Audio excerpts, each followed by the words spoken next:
Welcome to the Honduran Emerald Reserve, the only endemic bird we have in Honduras. Sometimes people come here and don't get to see this hummingbird, maybe because the weather or because other things, but we have really great views.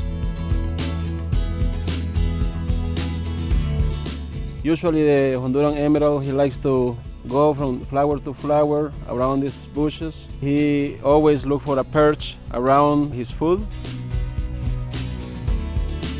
For us as Hondurans, we feel very proud of having this hummingbird. When you see an endemic for the first time, obviously a new bird for me as well. It's a cool bird, really nice, and to see it so closely, to see it feeding, see it perch, wing stretching, the whole lot, it's a treat. And that's a very special day for all of us really, to get the only endemic of the country. So really exciting, a great area. We're a very happy bunch.